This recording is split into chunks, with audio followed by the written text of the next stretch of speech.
Hello viewers, তো সবাই কেমন আছেন? আলহামদুলিল্লাহ আমিও ভালো আছি। তো দেখতে পাচ্ছেন আমি এখানে ডাউল, গন্ধভাদালের পাতার বাটা এবং মরিচ বাটা এবং রসুন বেটে নিছি এখানে। তো আজকে আমি গন্ধভাদালের পাতার বড়া বানাচ্ছি। তো যার জন্য আমি এটা মিক্স করে নিচ্ছিলাম সুন্দর মতো করে।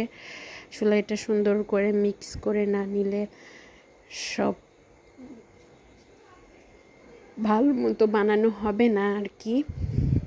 তো এটা আমার মিক্স করে নেওয়া হয়ে গেল। এখন এখানে অ্যাড করে দিতে হবে পেঁয়াজ কুচি। তো আমি এখানে পেঁয়াজ কুচি নিয়েছি কিছুটা পরিমাণ মতো, আপনারা যে যার পরিমাণ মতো নিতে পারেন। তো আমি কিছুটা পেঁয়াজ নিয়েছি এখানে, পেঁয়াজ কুচি। এখন আমি পেঁয়াজ কুচির সাথেও এটা সুন্দর মতো করে মিশিয়ে নিব। তো আমি এটা সুন্দর মতো করে মিশিয়ে নিচ্ছিলাম।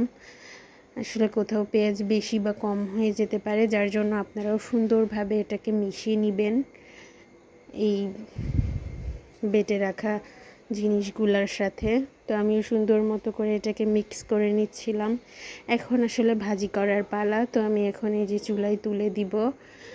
তো আমি এইভাবে তুলে দিচ্ছিলাম গোল গোল করে, যদিও বা সেভাবে সম্পূর্ণরূপে গোল শেপ দেওয়া সম্ভব হচ্ছিল না।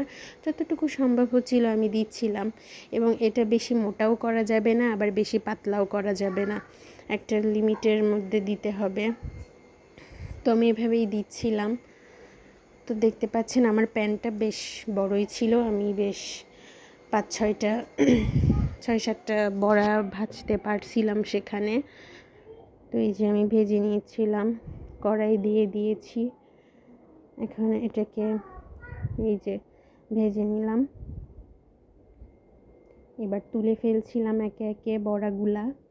তো দেখতে পাচ্ছেন আমি কতটুকু কড়া করেছি, বাইরে থেকে ক্রিস্পি হবে এবং ভেতরটা নরম থাকবে, এইভাবে তুলতে হবে, নাছাড়া বড়াগুলো পুড়ে গেলে খেতে ভালো লাগবে না।